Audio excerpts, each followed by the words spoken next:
먼저 우리 아멘으로 하나님을 예배합니다. 할렐루야. 자, 오늘도 같이 모여서 또 말씀 앞에 서는 여러분들 예수님의 이름으로 환영하고 축복해 드립니다. 또 저를 따라 함께 또 고백하고 또 예배자로서의 고백을 드리면서 예배합시다. 같은 말씀과 같은 순종으로 사는 우리가 예수님의 교회입니다. 우리의 행동 거지가 다 똑같아야 된다는 뜻은 아닙니다. 근데 우리를 이끌어주는 영은 하나였으면 좋겠습니다. 자, 오늘은 그 신약 성경에서 그 히브리서라는 책을 통해 이제 잠깐 말씀 나누려고 하는데, 히브리서가 가진 몇 가지 특징이 좀 있어요. 근데 첫 번째는 이 히브리서가 신약 성경에서 유일하게 그 저자가 누구인지 명확하지 않다라는 거죠. 보통은 그 기록물을 보면은 그 1인칭 혹은 2인칭으로라도 이제 저자가 누구인지 소개가 되거나, 혹은 뭐 이제 누가 이제 저자일 거다 이런 사인들이 좀 있게 마련인데, 이 서신만큼은 유일하게 이제 그런 언급이 하나도 없는 그런 유일한 서신입니다. 그 한때 그 사도 바울이 히브리서의 저자였을 거다 뭐 이런 얘기가 좀 있긴 했었는데, 이게 뭐가 안 맞는 게 좀 많았던 모양인지 이제 지금은 결국 이제 이게 결론입니다. 저자 알려지지 않음. 이제 이렇게 열심히 연구했는데 결론이 이렇게 나는 경우도 이제 왕왕 있습니다. 이게 뭐 문제가 되는 건 아니에요. 근데 이렇게 특정인을 규정할 수는 없지만 대부분의 신학자들이 공통적으로 가지고 있는 하나의 의견은 이런 겁니다. 이 글을 쓴 사람은 유대인 그리스도인이었을 것이다. 이렇게 얘기는 해요.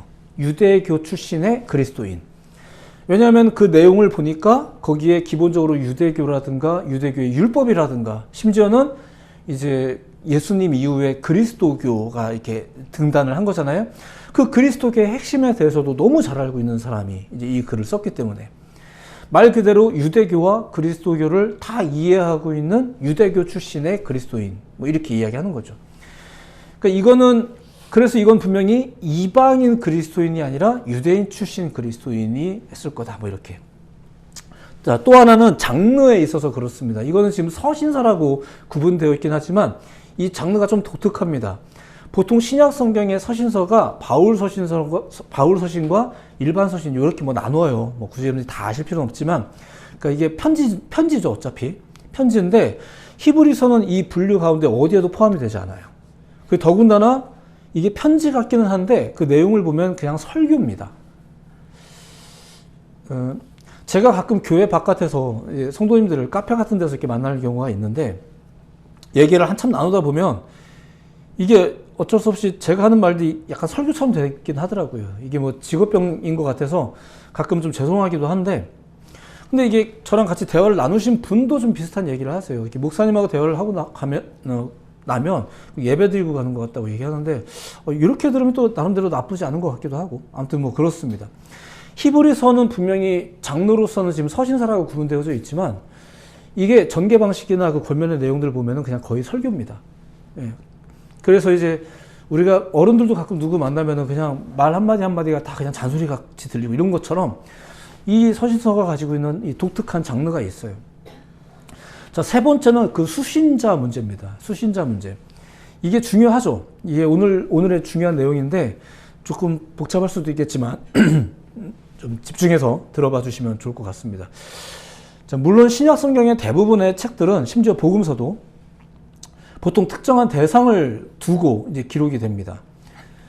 이제 그렇다면 히브리서의 대상은 누구였나 보니까 이탈리아 로마에 있는 그리스도인들이죠. 이탈리아 로마에 있는 그리스도인들을 향해서 기록됐다라는 게 일단 정설이에요. 정설인데, 그럼 이탈리아 로마에 있는 그 교회의 성도들이 어떤 사람들로 구성이 되어 있냐면은 이런 거죠. 유대교에서 그리스도교로 개종한 유대인 그리스도인들이 있고요. 그리고 로마라는 땅 자체가 원래 이방 나라인 거니까 이방인들이 예수님을 영접해서 그리스도인이 된 이방 그리스도인들로 이렇게 구성되어져 있었습니다. 이게 사실 로마만 그런 게 아니고요. 초대교회 당시에 모든 교회들이 대부분 다 그랬습니다. 자, 그런데 히브리서는 특별히 유대 그리스도인들을 대상으로 쓰여졌대요. 이따가 이야기하겠지만 사실 유대 그리스도인들이 몇 명 되지도 않는데, 원래는 많았었는데, 일단 이게 중요합니다. 유대교였다가 예수님을 믿고 그리스도로 개종한 사람들에게 썼다는 거. 뭐 때문에 그들을 대상으로 삼아서 그들의 어떤 점이 염려가 되어서 이런 글을 썼을까요? 이방인이었다가 예수님을 믿고 그리스도교인이 된 사람들과는 사뭇 다른 문제가 그들에게 있었어요. 뭐가 문제일까요? 나름대로 뭐 본인들이 오히려 더 우월하다고 생각하는 그런 사람들이기도 했는데, 그들에게 있었던 문제, 심지어 그들은 자기들에게 있었던 그 문제, 뭐 본인들은 문제라고 안 하지만 그 문제를 가지고 다른 그리스도 교회에 막 영향을 미치기까지 했거든요. 그러니까 그들을 향해서 우려했던 게 뭘까요? 자, 사실 초대교회 시절에 그리스도 교회는 이방인 지역 곳곳에서 전해지긴 했지만 주로 유대교 회당에서 이제 복음을 설파했기 때문에 예수님을 믿게 된 사람은 당연히 뭐 유대교 출신들과 그리고 이제 이방인 출신들이 많았겠죠. 그러니까 로마만 그런 게 아니라 대부분 다 그랬습니다. 근데 이 중에서 유대인 출신 그리스도인들, 이 사람들은 예수님을 믿었다라고 하려면 넘어야 될 산이 있었어요. 넘어야 될 산이 많았어요. 그동안 유대교를 통해서 하나님을 믿었던 사람들이잖아요. 사실 당시 유대교라는 거는 이제 본질에서 벗어난 여러 가지 제의적 장치, 이런 것들이 뭐 이제 심지어 신앙의 정통이다 이래가지고 너무 견고히 새겨져 있었던 그런 종교였죠. 그 유대교의 율법과 전통이 뭐 사실 우리 기독교인들에게도 그리스도교인들에게도 신앙의 전통과 배경에 중요한 내용을 담고 있는 건 사실이지만, 더불어 그들은 어쨌거나 거기에 굉장히 길들여지고 익숙해졌던 사람들이었었어요. 저들의 습성이 된 거죠. 근데 그게 문제가 어떻게 드러나냐면 예수님을 믿은 이후에도 그게 자꾸 꿈틀거리는 거예요. 그 대표적인 게 바로 할례 문제, 성전 예배 문제. 예배는 꼭 어디서 해야 된다? 성전에서 해야 된다. 기왕이면 어디 성전? 예루살렘, 뭐 이런 것들. 그리고 유대교의 전통 문제. 때 되면은 뭐 하루에 몇 번씩 꼭 기도해야 된다던데, 이런 것들. 구제를 꼭 해야 된다던데, 뭐 이런 것들. 평생 지키고 살아온 거잖아요. 그게 뭐 나쁜 것도 아니고요. 그리고 사실 복음의 중요한 의미를 또 가지고 있는 것도 사실이에요. 근데 그들이 그리스도인이 되어서도 유대교 시절의 그 법도에서 완전히 자유롭기가 아무래도 쉽지가 않죠.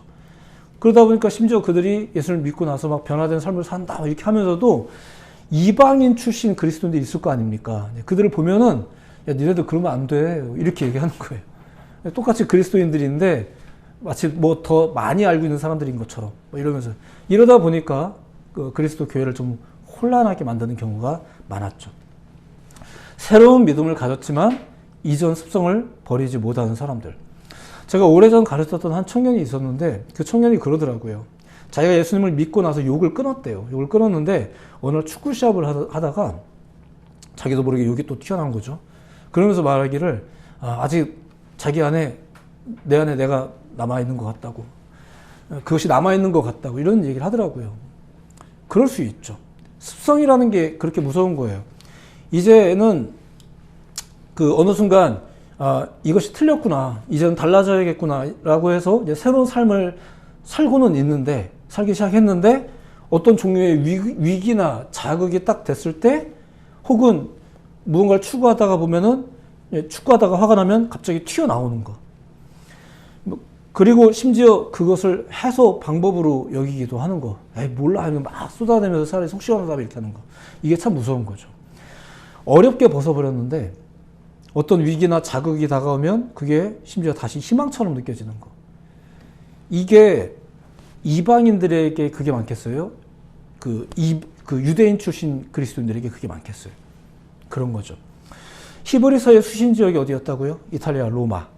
근데 그곳에도 역시 유대 그리스도인들과 이방 그리스도인들이 있었죠. 근데 역사적으로 당시 로마의 상황을 보면 다른 지역도 뭐 다 마찬가지긴 하지만 이 로마 본산에서는 유대인들이 그렇게 쉬운 분위기가 아니었었어요. 그러니까 로마 교회 자체가 유대인들이 생각보다 많지는 않았어요. 그런데도 불구하고 그들을 향해서 이런 편지를 보내는 거죠. 거두절미하고 당시 로마 상황이라는 건 이런 겁니다. 이제 로마 황제들이 일단 유대인들 별로 안 좋아했어요. 여기서 말하는 유대인은 유대 교인들과 유대 그리스도인들 다 마찬가지입니다. 유대인들 별로 안 좋아했어요. 히브리서가 기록된 전후의 뭐 그 역사적 시대를 보면 뭐 글라우디오 황제, 뭐 이렇게 인터넷 같은 데 찾아볼 때는 클라우디우스라고 나오는 것 같습니다. 이제 글라우디오 황제가 있었고 그 다음이 네로입니다. 그 다음이 이제 도미티안 황제 뭐 이런 사람들인데 지금 제가 언급한 이 사람들이 특별히 유대인들을 아주 싫어했습니다. 심지어는 글라우디오 황제 같은 경우는 유대인들을 로마에서 추방까지 했어요. 그때 당연히 유대 그리스도인들도 추방을 당하죠. 그러니까 그들이 나가서 이제 다른 지역에서 바울을 만나기도 하고 이렇게 하는 거예요. 야, 우리 로마에서 왔는데 우리도 예수 믿는 사람이야 이러는데 그러면서 자꾸 어디 가서 딴 데 가서 할례 강조하고 이렇게 하는 거죠. 그래서 막 이제 또 바울이 화나고 이런 일들이 또 딴 데 있더란 말입니다. 그러니까 주로 거기에는 이방 그리스도인들만 남아 있었어요. 그러다 보니까 더군다나 로마는 어떤 나라인가? 아시다시피 온갖 철학과 우상과 다양한 사람들이 왕래하는 그런 곳입니다. 교회의 영적 근간이 잘 지켜질까? 네. 유대 그리스도인들이 뭐 더 정통이다, 뭐 이렇게 단언하기는 어렵지만 그래도 이런 근간들을 좀 가지고 있는 사람들인데, 율법의 근간을 가지고 있는 사람들인데, 그들도 거의 대부분 다 쫓겨나서 없고, 이방인 출신 그리스도인들만 둘러 앉아가지고 예수 믿고 있는데, 이 교회의 영적 근간이 과연 잘 지켜졌을까? 그러지 못하죠. 그래서 쓰여진 게 로마서예요. 그래서 사도 바울이 이제 곧 로마로 갈 건데, 그 이방인 그리스도인들이 주로 있는 그곳에 갈 건데, 이제 다 예수 믿는 사람들이긴 하지만 이 신앙을 좀 더 잘 정비해서 알려줘야 되지 않겠나 해서 구약의 내용부터 쫙 이렇게 정리해서 보내준 게 그게 로마서 아닙니까? 이방 그리스도인을 향해서 쓰여진 책 로마서. 혈통의 문제는 아니지만 복음의 근간이 되는 신앙의 전통, 이런 건 사실 중요한 게 맞습니다. 자, 그런데 히브리서는 또 어떤 책이라고요? 바로 그런 로마를 향해서, 그리고 몇 명 있는지는 잘 모르겠지만, 그리고 정확히는 또 로마에 있는 사람들만 향한 건 아니겠지만 유대 그리스도인들, 뭔가 스스로 정통이라고 자부하고 있고 뭔가를 가지고 있었던 사람들이지만 뭔가 연결되는 게 있어서 그런 대상들을 향해서 쓰여진 글, 그게 히브리서라는 거죠. 유대 그리스도인들은 그리스도 교회에 있어서 되게 중요한 마중물 같은 존재인 게 맞습니다. 그러니까 교회를 개척하는 분들도 보면요, 정말로 아무것도 없이 개척하는 경우가 많지는 않습니다. 그리고 완전히 예수님을 모르는 사람들과 함께 신앙생활을 하는 게 생각보다 쉬운 건 아닙니다. 근데 그래도 이렇게 믿는 분들이 옆에서 같이 마중물처럼 같이 사역을 하고 시작도 하죠. 근데 그렇게 중요한 존재들이지만 더불어 버리지 못한 습성 때문에 오히려 때로는 교회에 혼란을 야기하기도 하는 이런 일들이 있었대요. 문제는 다시 말씀드리지만 저들이 유대교 출신이라는 것. 그러다 보니까 앞서 말했듯이 이전 습성을 버리지 못하는 것 때문에 이제 위기가 닥치면 어떻게 됐을까? 아까도 얘기했지만 먼저 우리는 그렇지 않았는데 이러면서 혼란스럽게 만드는 것도 문제인데, 자, 이게 오늘 이야기가 좀 중요한 핵심입니다. 이거예요. 진짜 위기가 닥치거나 이러면은 다시 유대교로 돌아갈래, 이렇게 하더라 이거예요. 다시 돌아갈 곳이 있는 사람들이에요. 이게 히브리서가 쓰여진 가장 중요한 계기였습니다. 자꾸 옛날로 돌아가려고 하는 유대 그리스도인들이 생겨나기 시작한 거예요. 그래서 히브리서의 대표적인 메시지가 뭔가요? 우리 옛날로 돌아가지 말자, 이겁니다. 그러기 위해서는 우리 신앙의 핵심이 누구였나? 예수. 그러니까 이 예수를 열심히 강조하고 다시 한번, 그러니까 복음의 내용은 초신자들이 듣거나 이미 교회를 오래 다닌 사람들이 듣거나 똑같아요. 똑같지만 지금 대상이 중요하다는 거예요. 무슨 설교만 하면은, 목사님 저도 그거 많이 들었어요. 그랬겠죠. 수십 년 다녔는데. 근데 그렇게 수십 년 다닌 사람들을 향한 염려가 있는 거예요. 그게 히브리서예요. 내용 몰라요? 유대 그리스도인들이면 더 잘하는 내용들이죠. 그런데 그들이 가지고 있는 습성들이 뭐가 있을까? 그들이 가지고 있는 이런, 악하려고 악한 건 아니었겠죠. 하지만 그들 안에 있는, 흐르고 있는 습성들, 이제 그것이 자꾸 튀어나와서 초신자들을, 또 새로운 신앙 가운데 있으면서도 뭔가 자꾸 재단을 하려는 것들. 야, 너 그렇게 하면 안 돼. 물론 이게 도덕과 윤리적으로 그런 게 있을 수도 있지만 뭔가 나를 기준으로 재단하려는 습성들, 그리고 더 무서운 거, 또 돌아가려고 하는 것들, 자꾸 돌아가려고 하는 것들. 큰 위기를 겪으면 정작 본인들은 옛날 습성으로 돌아가는 거야. 이게 결국 예수는 버리고 종교심만 키운다는 뜻이에요. 유대인들의 신앙이 그런 거였잖아요. 실제 초대교회 곳곳에서 이런 일이 벌어졌어요. 유대인들도 사실 그랬거든요. 근데 로마는 유독 그런 고민이 많은 곳이었다는 거죠. 그런 로마 교회를 향해서 쓰여진 설교 같은 서신이 바로 이 히브리서라는 겁니다. 자, 신앙생활을 하다 보면 가장 많이 듣는 말 중에 하나가, 가장 많이 다루는 주제 중에 하나가 돌아가자, 뭐 이런 겁니다. 우리가 막 노래도 불러가면서. 근데 이거는 본질적인 하나님을 향해 돌아가자는 거지 무조건 이전 방식으로 돌아가자는 건 아니에요. 뭐 이렇게까지 설명하는 게 오히려 유치할 정도잖아요. 예, 본질적으로 하나님께 돌아가자는 내용이지 그런 겁니다. 근데 민수기에 보면은 애굽에서 탈출한 지 얼마 안 되는 이 히브리인들이 하나님께 불평을 하면서 이렇게 말한 적이 있거든요. 이에 서로 말하되 우리가 한 지휘관을 세우고 애굽으로 돌아가자. 야, 하나님께서 거기에서 구원해 주셨는데 거기서 자꾸 앓는 소리 하면서 거기서 오랫동안 앓는 소리 했던 이 백성들을 하나님께서 구원해 주신 건데 선택받은 민족이라는 사람들이 어떻게 그들의 입에서 이런 소리가 딴 데도 아니고 애굽으로 돌아가자라는 말이 이렇게 쉽게 나올까. 창피한 일인데 이런 건 되게 창피한 일이거든요. 어떻게 이런 말을 할 수 있을까? 안타깝죠. 근데 이런 어리석은 결정이 사실 히브리 역사에 거의 늘 있어 왔습니다. 이러한 백성들의 어리석음을 향해 늘 아픈 마음으로 목회했던 예레미야 같은 사람들, 이런 사람들은 이렇게 말하죠. 우리가 스스로 우리 행위를 조사하고 여호와께로 돌아가자. 그러니까 돌아가자라는 말을 쓰려면 똑바로 방향을 정해서 좀 쓰자. 이런 얘기를 하는 거예요. 호세아도 마찬가지죠. 오라 우리가 여호와께로 돌아가자. 여호와께서 우리를 찢으셨으나 도로 낫게 하실 것이 우리를 찢으셨으나 싸매어 주실 것임이라. 돌아가려면 어디로 돌아가자? 예, 그렇죠. 근데 초대교회 당시 곳곳에서 터졌던 문제가 뭐예요? 특히 히브리서의 수신자들, 이 수신자들이 자꾸 그들의 마음속에서 일어났던 그 문제가 뭐예요? 유대교로 돌아가자. 예수님이 등장하신 이후 율법의 재해석과 더불어 복음이 주어진 상황, 그것이 초대교회 상황입니다. 그걸 믿고 이제 구원받는 자로서 뜨거운 시절을 이제 저들이 보냈는데 그 이제 그리스도인으로 사는 거죠. 근데 당시 로마의 핍박이라든가 혹은 이 세속의 이런 즐거움이라든가 그리고 심지어는 믿음을 가진 이후에 뭔가 특별한 일이 좀 생길 줄 알았는데 그러지도 않고 이러다 보니까 그러니까 성경시대 당시에는 그 메시아가 금방 또 예수님이 금방 오실 줄 알았거든요. 근데 금방 오신다더니 막 안 오시고 이러니까 기도하면 된다더니 막 안 되고 이러니까 점점 믿음을 가졌던 사람들이 어때요? 흔들리는 거죠. 물론 흔들릴 수는 있어요. 흔들릴 수는 있지만 그 흔들렸다고 해서 다 유대교로 돌아갈 생각을 하는 것은 아니거든요.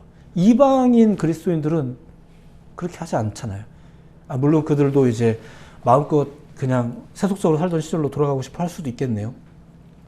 흔들림 자체는 이해가 돼요. 그럴 수 있어요. 근데 그 흔들리는 마음을 붙들어야 될 텐데 유대 그리스도인들은 무슨 생각을 했다고요? 유대교 시절로 돌아가자. 이방인들은 아까 말씀드렸듯이 특별히 돌아갈 과거가 없습니다. 아예 이교도 시절로 돌아갈 수도 있겠지만 그런 배교를 쉽사리 하지는 않습니다. 근데 오히려 유대 그리스도인들은 배교는 아니잖아요. 내가 배교한 건 아니에요. 이렇게 말하니까. 근데 그게 되는 거예요. 분명히 다르다는 걸 알면서도 은근히 같은 것으로 이렇게 싸잡아서 가면서 돌아가도 되지 않을까 이런 생각들을 하는 거죠. 마치 내가 교단만 바꾸는 거지 하나님을 안 믿는 건 아니야 라든가 내가 교회만 안 나갈 뿐이지 하나님을 믿어 이런 것들도 비슷할 수 있을 것 같아요. 네. 아예 이방 그리스도인들은 그런 생각 안 한다니까요. 근데 유대 그리스도인들은 그러니까 뭔가 아는 사람들은 그리고 실제로 뭔가 거부하는 분들도 큰 특징적인 언어가 그거예요. 나도 알아. 옛날에 다녀봤어. 옛날에 다녀본 게 참 득이 되면 좋은데 왜 더 마이너스가 되는 걸까요? 유대 그리스도인들이 그랬다는 얘기예요. 그들이 가진 중요한 가치가 있는 건 분명한데 그리고 그런 사람들 향해서 지금 쓰여진 책이 히브리서다라는 얘기입니다. 그러니까 기독교 신앙을 가르치던 사도들만 없으면 이 사도들만 없어지고 나면 자기들이 알던 그 유대교 신앙과 그리스도 신앙을 이렇게 막 믹스해 가면서 심지어 그걸 다른 초신자들에게 영향을 끼쳐가면서 이렇게 하는 거죠. 잘 보세요. 신약 성경에 등장하는 거짓 교사는 대부분 다 유대교 출신들입니다. 그리고 그들의 특징이 뭐라고요? 위기만 닥치면 돌아갈 곳을 만드는 사람들이에요. 돌아갈 곳을 만드는 사람들. 괜찮아. 다 똑같아. 너만 잘 믿으면 돼. 이렇게 하면서 돌아가는 거죠. 오히려 초신자들은 그렇게 생각 안 해요. 큰일 나는 줄 알지. 근데 오랫동안 믿었던 사람들은 되게 여유가 있어요. 참 위험한 발상입니다. 근데 그들이 들어야 될 복음은 뭘까요? 똑같습니다. 예수. 예수를 다시 한번 명확하게 새기는 거죠. 우리가 기억해야 될 건 이겁니다. 그렇게 해도 아니요, 안 똑같습니다. 유대교를 정죄하자는 건 아니지만, 첫 번째 선택하셨던 민족으로서 하나님이 그들을 미워하거나 이런 건 아니시지만, 그리고 심지어 그 전통이 굉장히 중요하다니까요. 그 전통 가운데 있었던 여러 가지 사건들과 그 사건을 통해서 주셨던 율법의 말씀들과 중요한 겁니다. 우리가 막 율법 막 무시하고 아닙니다. 그 하나님 필요해서 주셨던 겁니다. 근데 이게 같을 수는 없기 때문에 선지자들이, 사도들이 회당 밖으로 나오는 거예요. 나와서 자꾸 증거하는 거죠. 오늘 우리가 읽은 히브리서 13장, 이게 히브리서의 마지막 장이거든요. 여기에도 분명히 그 차이를 이렇게 묘사하고 있는 겁니다. 제가 그 본문 자체를 막 분석하진 않았는데, 본문의 내용이 그냥 그 내용, 지금 설명했던 것들과 이어진 내용이기 때문에, 히브리서가 가장 강조하는 게 뭐였다고요? 예수 그리스도의 탁월성, 영적 탁월성에 대해서 설명하고 있는 거예요. 근데 그분이 어떤 분이셨느냐? 12절을 한번 보시면, 그러므로 예수도 자기 피로써 백성을 거룩하게 하려고 성문 밖에서 고난을 받으셨느니라. 성문 바깥에서 고난을 받았대요. 이거는 구약의 전통적인 방식을 따라서 지금 설명을 하는 거거든요. 왜냐면은 구약에 보면 그 유대인들이, 히브리인들이 그 죄를 대속하기 위해서 제사를 할 때 그 짐승의 피는 그 성문 안으로 갖고 들어가지만, 성소 안으로 갖고 들어가지만, 그 육체는, 그 시체는 이제 성문 바깥에서 불살을 났거든요. 요거를 가지고 묘사하는 거예요. 예수님도 당신을 믿는 백성들을 거룩하게 하시려고 우리를 위해 피를 흘리셨는데, 근데 그 육체는 성문 바깥에서 죽으셨다. 이런 얘기를 소개하고 있는 거죠. 실제로 십자가는 성문 바깥에 있었습니다. 그런데 그리스도인들의 행보를, 그리스도인들의 그 특별한 행보에 대해서도 이렇게 설명하죠. 13절. 그런즉 우리도, 그러니까 우리가 그리스도인이잖아요. 우리도 그의 치욕을 짊어지고 영문 밖으로 그에게 나아가자. 바깥으로 나아가지요. 바깥으로. 여기서 영문 밖은 아까 얘기했지만 실제로 예루살렘 성전 바깥이기도 하지만 우리가 가진 생각의 바깥이에요.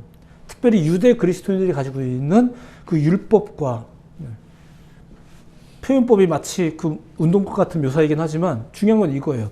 영문 밖으로 그에게 나아가자. 옛 언약과 유대교의 그 범주 바깥으로 나가자. 이제는 유대 그리스도인들아, 진짜 그런 것에서 제발 좀 벗어나자. 왜 우리가 예수님을 처음에 너희가 예수님을 믿었을 때도 이미 그 얘기 알고 있었지 않았냐. 근데 왜 시간이 지나면서 왜 오신다더니 왜 안 오셔? 왜 자꾸 이렇게 황제들은 우리를 괴롭히는 거야? 이런 것 때문에 심란해 하면서 차라리 그냥 다시 유대교로 갈래. 왜 또 그러냐? 니네들 알고 있잖아, 이미. 알면서도 왜 그래? 이런 얘기를 하고 있는 겁니다. 그리고 이어지는 14절도 마찬가지죠. 우리가 여기에는 영구한 도성이 없으므로 장차 올 것을 찾나니. 처음부터 이랬었거든요. 처음부터 그리스도인들이 가진 신앙이 이런 거였었어요. 성문 아니든 밖이든 그리스도인들이 사실상 추구하는 것은 사라질 도성이 문제가 아니에요. 오히려 하나님이 지으시고 경영하시는 그런 도성을 말하는 거죠. 그게 뭐 그것이 죽어서 가는 나라가 됐든 이 시대가 됐든. 오늘 본문에 앞서 11장에도 보면 그 아브라함에 대한 설명을 잠깐 하거든요. 믿음의 사람이었던 아브라함, 그를 소개할 때 이렇게 소개합니다. 히브리서 11장 10절인데 이는 그가 하나님이 계획하시고 지으실 터가 있는 성을 바랐다. 이렇게 얘기해요. 그러니까 믿음의 사람 아브라함은 애초부터 바랐던 게 뭐냐면은 하나님께서 계획하시고 지으실 터가 있는 성. 장소는 잘 몰라요. 장소 잘 모르겠어요. 하지만 이렇게 하나님의 통치에 대해서 설명해요. 이게 구약부터 나오던 얘기라니까요. 그래서 그 얘기를 하는 거예요. 유대인들아, 유대교 출신들아, 너희들도 아브라함은 알잖아. 그 아브라함도 하나님이 계신 곳을 터로 삼던 분이야. 이런 얘기를 하는 거예요. 그러니까 묘하지만 그리스도인들은 조금 다른 걸 바라보는 사람들이고요. 사람들이 이어야 되는 거예요. 그러지 않으면 어떻게 될까? 이방인 출신들은 다시 죄악을 따라 흩어질 수 있겠죠. 유대인 출신들은 어떨까요? 신앙을 훼손하던 시절로 다시 돌아가 버리는 거예요. 그냥 이렇게만 해도 충분하다라고 자기들이 규정했던 어떤 신앙의 틀로 다시 돌아가 버리는 거죠.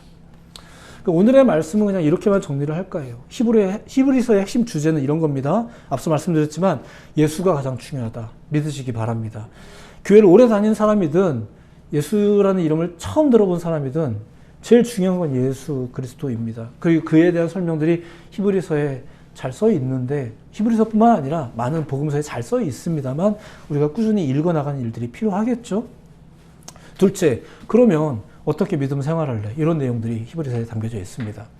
특별히 이 질문을 듣는 사람들이 누구였는지를 좀 생각해 보시면 돼요. 유대 그리스도인들. 아, 생판 초신자들보다 그래도 교회 오래 다니던 사람들한테 하는 얘기구나. 그리고 이에 대한 디테일한 설명들이 히브리서에 기록이 된 거죠. 누구에게 하는 말이었다고요? 유대인 출신 그리스도인들. 뭔가 아직 자기 안에 남아있는 게 많은 사람들. 그래서 위기 중에는 혹은 마음에 안 들면 그냥 그때로 돌아갈까? 이런 생각을 불쑥불쑥 하는 사람들. 예.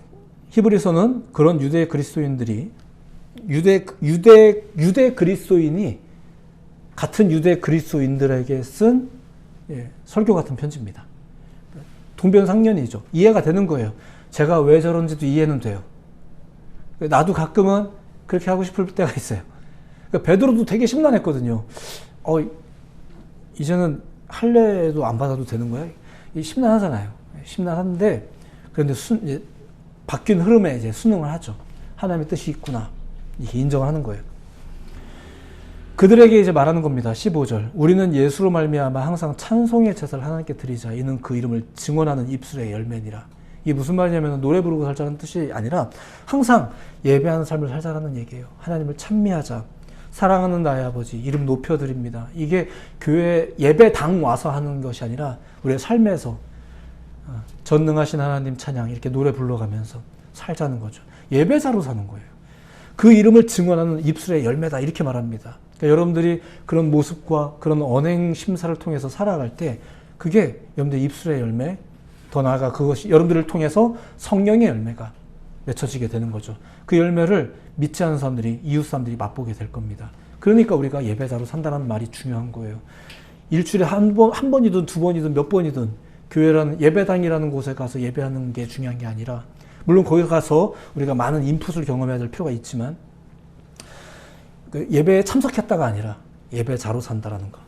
어디 가야 되나 보다라는 발상을 이방인 출신 그리스도인들이 했겠어요? 그렇잖아요. 어디 가서 뭘 해야 된다라는 발상은 다 유대교 출신 그리스도인들에게서 나왔겠죠. 뭐 이걸 단적으로 틀렸다 이렇게 말하고 싶은 건 아닙니다. 중요한 존재들입니다. 먼저 믿은 자들은 참 중요한 자들입니다. 신앙의 연수가 쌓여갈수록 여러분들의 삶이 귀하게 보듬어지고 있다는 것을 믿으시기 바랍니다. 하지만 더불어 중요한 책임도 있다는 것, 그리고 우리 가운데 혹시 잘못된 그릇된 경직함들이 자꾸 우리를 마음을 차지하고 있는 것은 아닌지. 내가 보니까 말이야, 그쵸, 뭐 각자의 생각이라는 게 다 있을 수 있죠. 존중합니다. 하지만 내가 보는 걸 맹신하시는 것은 조금 이상합니다. 우리가 신앙생활을 잘 귀 기울여 들으면서 배우시는 필요가 있는 게 그런 것 때문입니다. 그게 꼭 누구 목사가 맞고 틀리고 이런 문제가 아니라 우리는 하나님께 늘 귀 기울이는, 그래서 쓰는 거예요. 그래서 읽는 거예요. 그래서 계속 좋은 글은 아니지만 나름대로 열심히 써서 매일 보내드리고 하는 거예요. 뭐 이거 읽었다고 천국 가고 이런 식의 내용은 아니고, 하지만 계속 자기 자신을 아우르는 거죠. 날마다를, 자기의 삶 날마다를 아우르는 거예요. 밥 먹을 때도, 또 화가 막 날 때도, 너무 바쁠 때도 한 번씩 또 아우르면서 나는 과연 그리스도인답게 생각하는가? 여러분들의 신앙이 귀하고 복된 신앙인 것을 믿으시기 바랍니다. 근데 그 귀하고 복된 신앙이 흔들릴 때도 있고 어려울 때도 있죠. 뭐 외압에 의해서든 내 안에서 그렇든 뭐 있을 수 있어요. 서로 돌보고 서로 격려하고 서로 사랑하면서 사는 게 교회일 것입니다. 좋은 교제와 좋은 소통과 좋은 관계가 여러분들 가운데 또 많이 있었으면 좋겠습니다. 오늘 히브리서가 그런 책이라는 걸 소개해 드렸습니다. 그리고 13장 마무리가 역시 그런 식으로 소개되고 있다는 것. 우리가 믿는 그 예수님도 영문 바깥에서 죽으셨다. 우리도 영문 밖으로 나아가자. 그리고 우리가 어떻게 살아야 될지에 대해서도 마지막 권면하면서 히브리서가 문을 닫죠. 누가 썼는지도 모르겠어요. 그런데 유대 그리스도인인 것 같고요. 동변상련에 있는 사람들을 향해서 이해하는 마음, 하지만 이해하기 때문에 더 화나는 마음, 더 강건하고 싶은 마음으로 기록된 책, 히브리서. 매력적인 책인 것 같습니다. 말씀을 늘 가까이 하는 여러분들 모두가 되기를 예수님의 이름으로 축복해 드립니다. 기도하겠습니다.